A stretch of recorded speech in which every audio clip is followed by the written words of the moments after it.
Come on, pork chop. Hey, hey.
We'll start in about 5 minutes.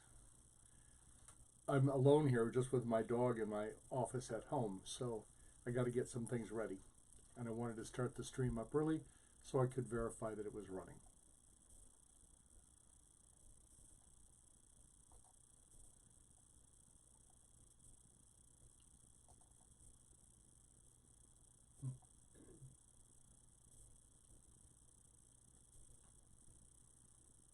We'll start in about 5 minutes.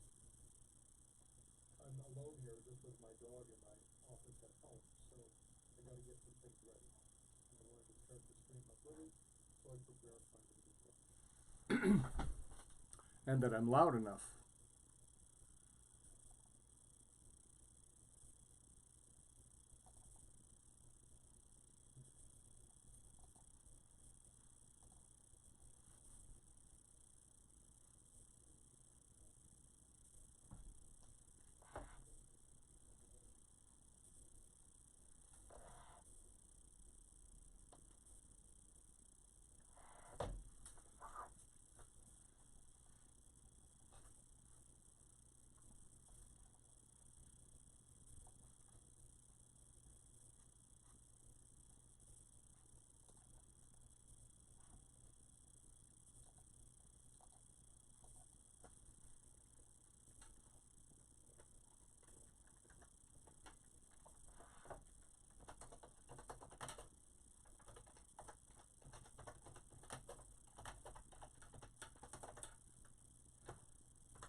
What?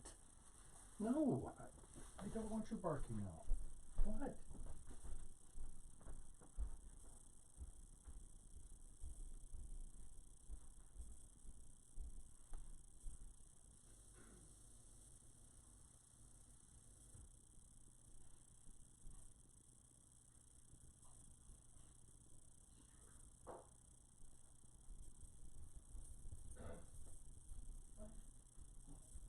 It's time to be quiet.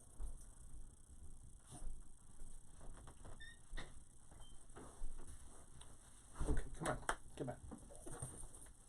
All right, everybody, this is my dog, Pork Chop.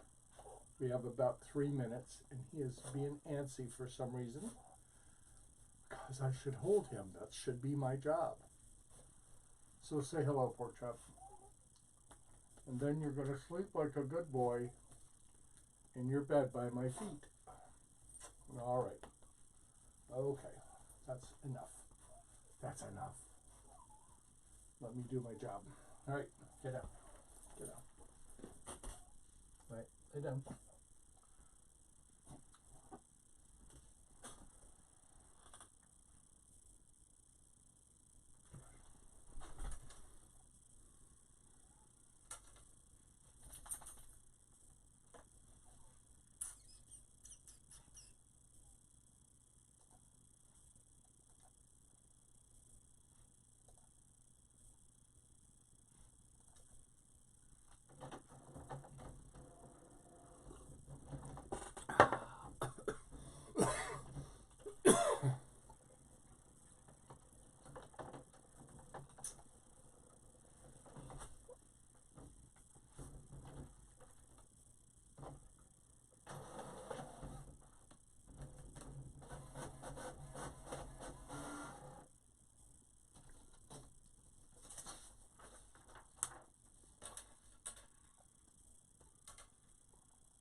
Cup of tea.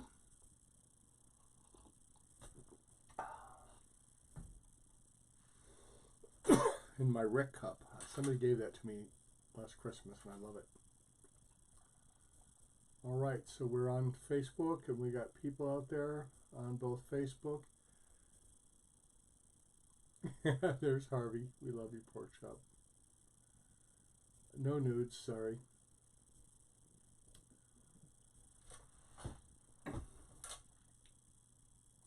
So good evening. At 7 o'clock. I'm Rick Beatty. I'm the pastor here at Unity of Royal Oak, and I am delighted to, for the second week in a row, send this message. We're going to do a message. I'll share some thoughts. A message, and then we'll do a meditation, and longer than we were last week, and we'll have some music with it, because it doesn't work well in this format without it.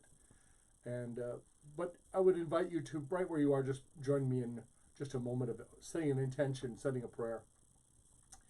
And God, it is my belief and hope and trust that that something will come from the energy of all of us gathered, and something through me from Spirit to share, just as I reflect, and like everybody else, am finding my way on this journey with this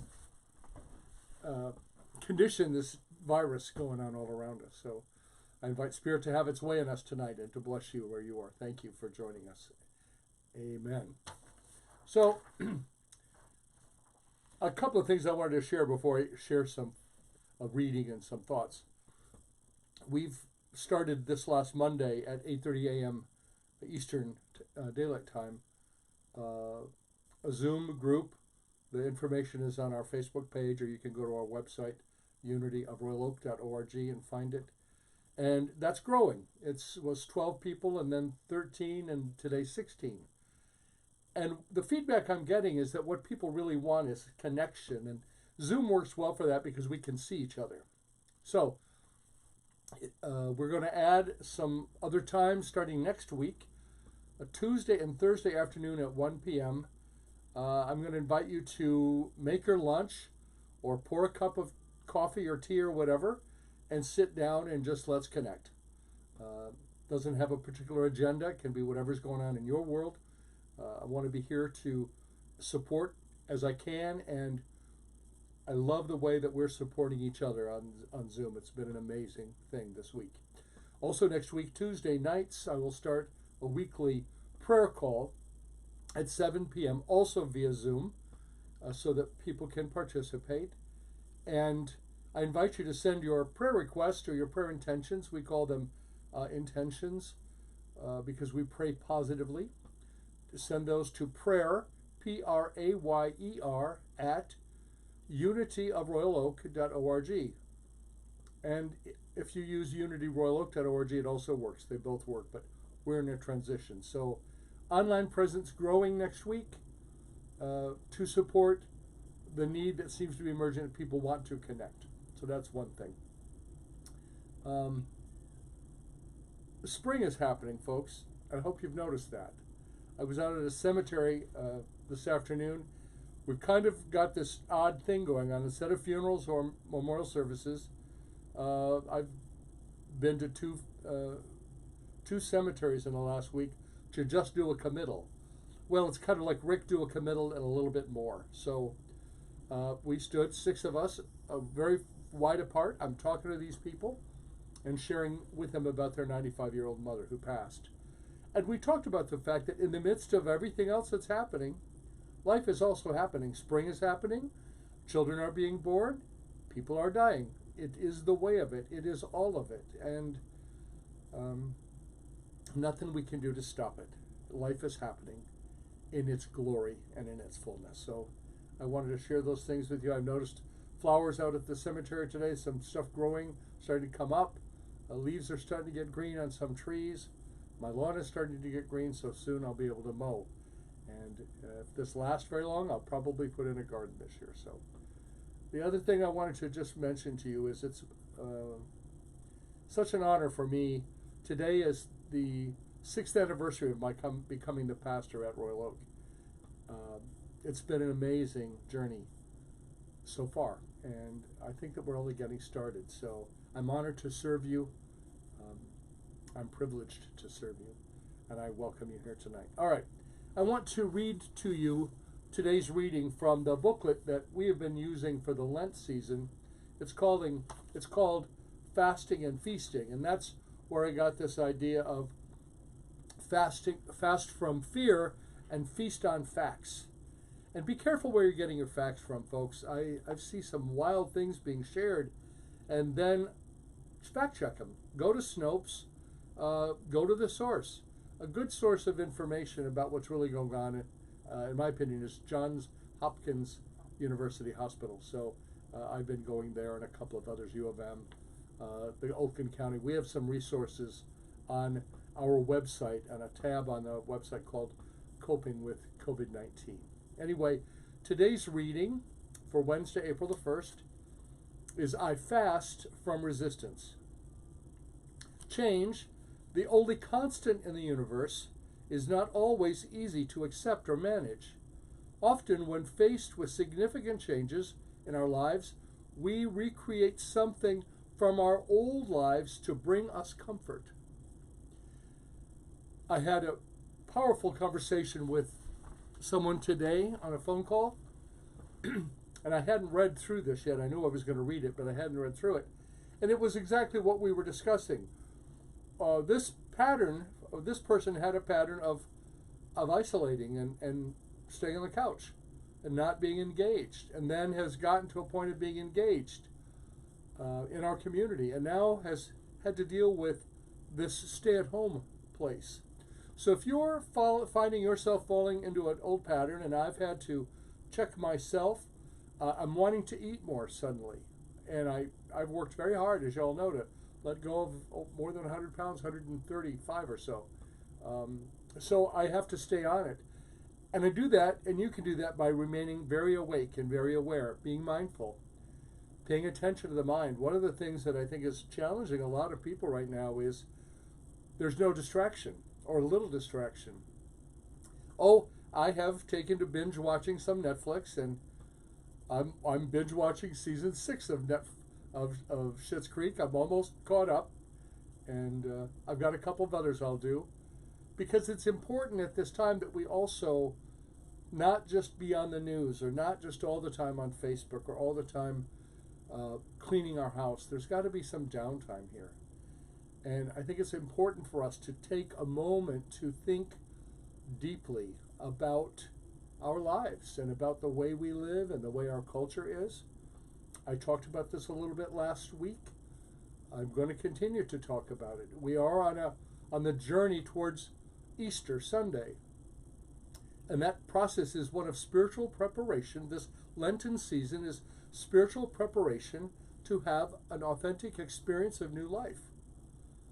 Well, we're going to have new life, and it isn't going to be just when this all ends, because the effects of this are going to be with us a long time. I think we all know that. So it's important to notice the ways that we're trying to distract ourselves, and I'm really being vigilant with me. Old patterns coming back. So I continue now. This recreation can be a healthy behavior, but it can sometimes be a self-limiting sabotage, a way to resist change. Spiritually, the key to navigating change is awareness and acceptance. Awareness and acceptance. When we resist, we are arguing with what is. And some of you who use the work of Byron Katie will hear that coming through. I know the authors of this piece is Reverend Ken Daigle, my friend who lives in San Francisco with his husband and their children. Powerful man and is very versed in the work. When we resist, we are arguing with what is, with God, and we are suffering. You think about that for a moment. It shouldn't be this way. I can't do anything. The fight in the mind with the reality of the situation around us. It's important to remind ourselves of that. Arguing with reality. When we argue, she shouldn't have lied. He shouldn't have left. I don't deserve this disease. Nobody deserves the disease. Disease is happening. They're not a punishment. It's a byproduct of life. Our resistance to the situation creates the suffering. If you're sitting around all the time pacing, waiting, okay, 8 more days, 7 more days, 6 more days, what I've noticed about this whole pandemic is it's very fluid. Things are changing all the time. It's hard to keep track of. And I'm resisting the temptation to stare endlessly at the television. I just don't do it. I watch a little bit in the morning, a little bit at night, and I go about my day. And that's helpful for me. He goes on in this article, arguing with reality is as crazy as if we tried to teach a cat to bark, and at the end of all of our efforts, we were upset when the cat still said meow. Because that's what cats do.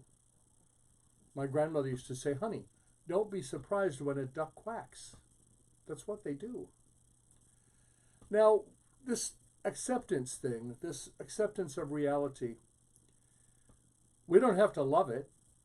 I don't love it. I don't even like it. But can I accept it? Can I accept that my actions might help keep someone else from becoming ill? I was very cautious today out at the cemetery. We stayed a long ways away. I talked very loud. I came right home. I resisted my own dreaminess of, I think I'll just stop at the grocery store. And I reminded myself, there's nothing that I need right now. It's not a social thing. Let the people who are there shop in peace. So I'm watching my mind too, and I'm sharing this information with you as much for me as for you. As I've said to you many times, I always teach what I need to learn. When we understand, pardon me, that we create our own suffering by resisting reality, then pain becomes an excellent barometer of life. Is it hurting? Are you anxious? Are you having terror thoughts? Are you concerned this disease is going to get you? These are all things that we are all experiencing to some degree or another. The thing is not to live there. When I accept that for the greater good, I need to stay home, I can do that. And yes, I stand up and I look out the window and I walk out in my yard. I watch neighbors walking with each other, talking. I've seen videos of people on their streets and their neighborhoods coming out. There was one, I think it was in Connecticut, all the people coming out at 5:30 and somebody's playing loud music And so for like the whole block, each one in their driveway, they're dancing. Why not? Why not do something fun? April Ellenberg sent me this, a sticker and a card she sent, some of her Happy Mail. It says, live a great story. And on the back it says, be the hero of your story. How can you be a hero in your story, the story of you? The story that you consciously create, not the one that your mind just by default creates. Because it'll do that. I know you know what I'm talking about. The mind will make up a story very fast. So when we understand that we create our own suffering by resisting reality, then pain becomes an excellent barometer of life. It's pointing the direction to where we need to do some work. It tells us we are holding on to an idea of how life should be, an old dream of what might be, or longing for what was. And we can have compassion for ourselves, In that spiritual moment of compassion and understanding, we can release all resistance. And it all starts with noticing it. And it happens to me frequently. And I think because I've had an active mindfulness practice for a long time now, I watch it happening. And are you aware that you are that which knows that you think, but not the thinker? Take a step back from the activity of the thinking and notice that you are the one who notices. That's to be mindful. It takes practice. It's like all spiritual practice. And what a great time for some spiritual practice right now. You see, this time in our houses, keeping physical distance but socially connecting just like we are right now, this time can be either a prison, it can be hell, or it can be a sanctuary. And each of us gets to choose. And we don't just make one big blanket choice, we choose over and over and over again, every day, sometimes moment by moment. Long ago, psychologist Carl Jung contended that what you resist not only persists, but it will grow in size. Wow. I did quite a bit of reading today on a psychology website. Powerful. They went into a bunch of stuff about this. And then I wondered what Charles Fillmore had to say about resistance. And he said this long ago: the greatest disintegrating element in the human consciousness is resistance. Beware of every form of fighting and of all thoughts of a destructive character. Thoughts build or destroy, and they will work in your mind and body in an adverse way and tear down the good you desire to build up if you do not form them with care. Form your thoughts with care. Choose your thoughts. We've been teaching these ideas in New Thought and in Unity for a long, long time, more than 140 years. We have to take command of the mind, and that means we have to pay attention to it. I think one of the great gifts, if we can call it a gift, of this experience of the coronavirus is that we all have some time on our hands. So we could use this time wisely, or we can fight it. And if you're fighting it, I understand. I have fought it a couple of times too. But then I kind of pull myself back to the edge of it and say, hey, I can do this. I got everything I need. I have more than 2 rolls of toilet paper. I have a washer and dryer. I don't have to go out to do that. It's not full summer yet. And so far, my niece and myself and my nephew are doing okay. And I trust that you are too. And if you're isolating, you're feeling stuck, reach out to somebody. Reach out on Facebook, reach out to me, come into one of our calls. If you're feeling isolated and you don't like it, no reason to be isolated. You can be a part of something that's bigger than you. And that's what we're all here to do. And we begin right now. And so I'm going to put on some music.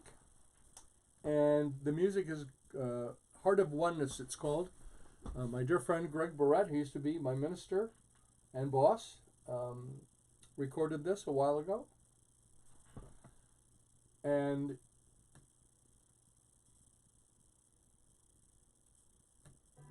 it's a beautiful piece to listen to. Maybe.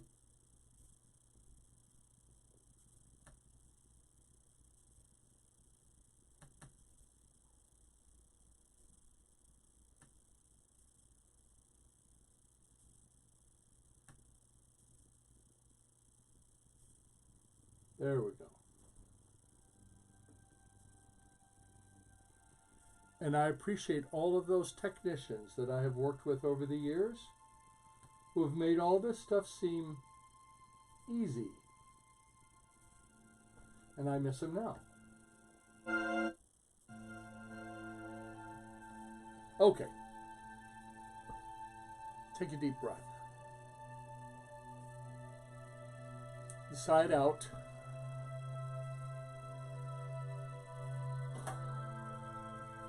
Let's do that again. Take a deep breath with me. And sigh it out. And begin to allow your body to relax. There's a lot of noise going on in our world right now. There's a lot of upset and difference. Everything is different, and we certainly are creatures of habit. Allow that relaxation to begin from deep in your toes. And imagine as though you can scan up your body like a X-ray would scan you from your feet to your head. Allow that scan to happen as you notice your body. Any tension that might be held there, allow yourself to release it. The mere fact that you're aware of it will help release it. So continue that scan up your legs and your abdomen, the small of your back, as you begin to relax into this time and this space. And I invite you to close your eyes if you're comfortable to do so. And bring your full attention to your breath. Meditation is simply giving the mind something to do, because the mind wants to be busy. And if we don't give it something to do, like notice the breath, or repeat a mantra, or perhaps focus on a color. Some people work with an image in their mind, perhaps of a flower or their dog. Give the mind something to do and allow yourself to come apart just for a few minutes into this experience of the stillness that is at the core of each of us. So bringing your attention back again to the breath, follow your next breath inward to the very center of your being, and there experience communion with the One.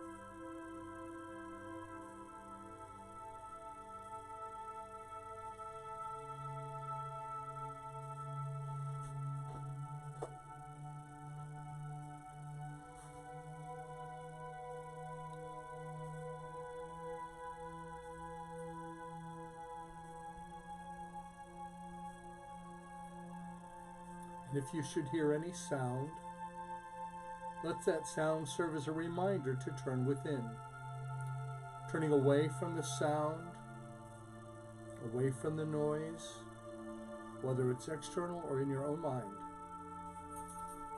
Turn away from the sound and turn within.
And I invite you to imagine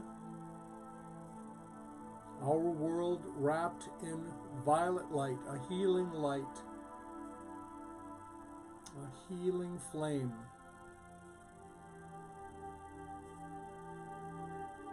that is restoring and renewing and establishing a new order in our life, our world, and our affairs.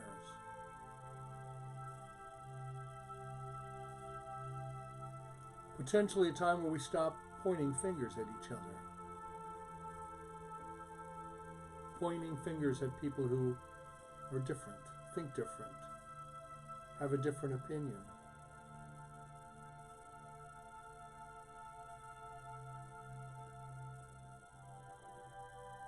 Never in our history of the world have so many of us dealt with the same issue all at one time.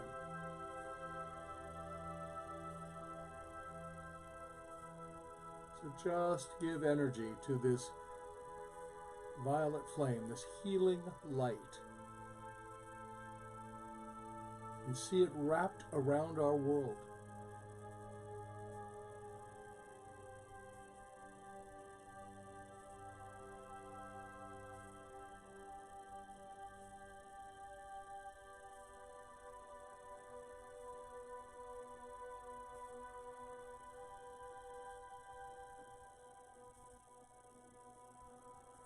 And now call to mind any person that you know. Let's start with people that we know who believe they are infected with the coronavirus. Let's just hold them in this light in our minds. You see, we believe in a virus we can't see. We also believe in an energy that we can't see that is for good, for healing, for wholeness.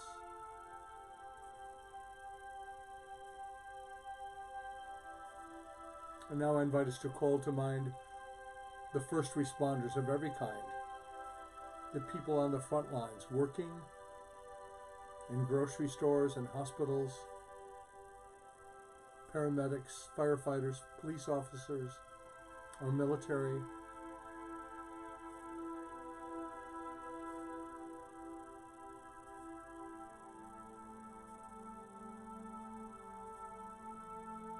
We wrap them in love, with gratitude and appreciation for all that they're doing and the risks. And now let's imagine the most powerful nation on the planet ramping up its supply chain so that everybody has everything they need. As we let go of any lack thinking, which forces us to grab onto overbuying out of fear. There is enough. We see that. We claim it. We name it.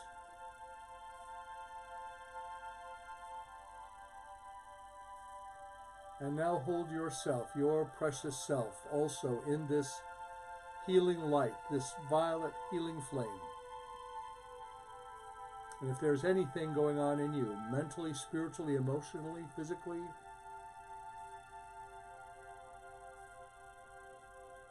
allow it to be touched, to be transformed.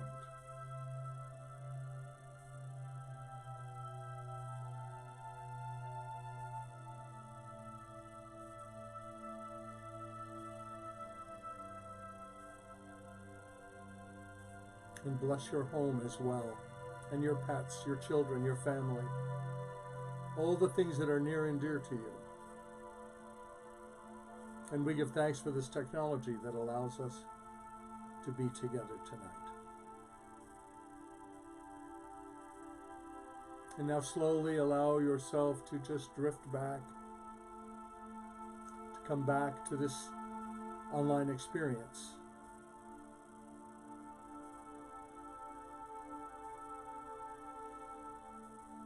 And when you're ready, you can open your eyes.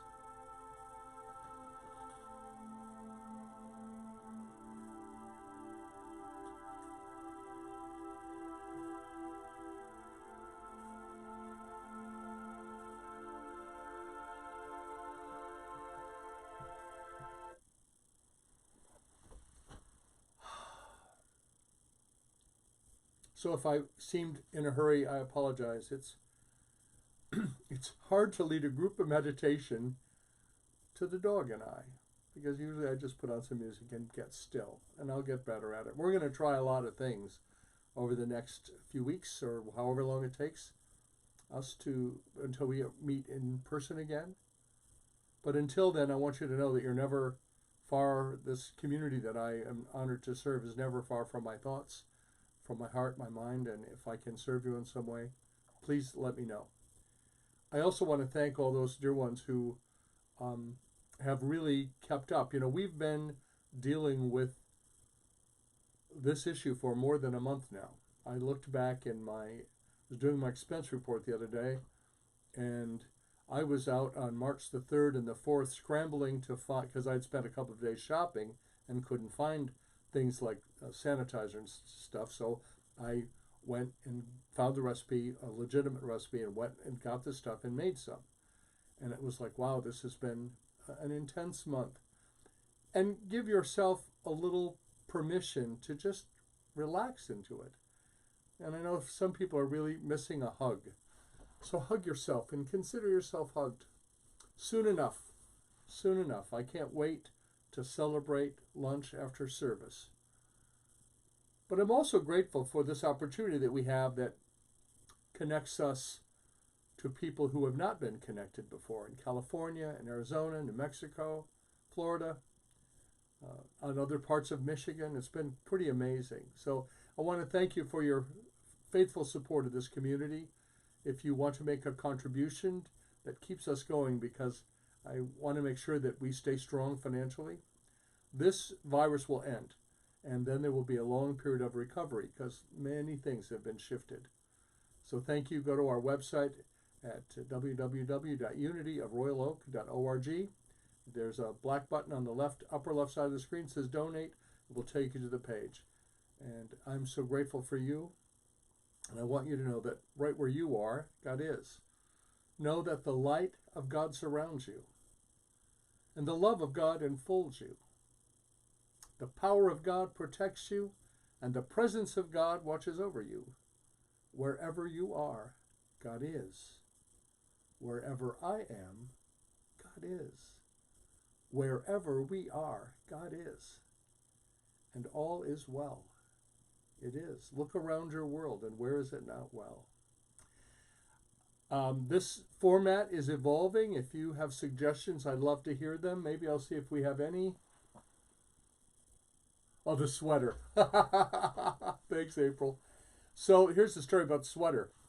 I saw on TV the other day that people were putting out Christmas lights as a way of celebrating.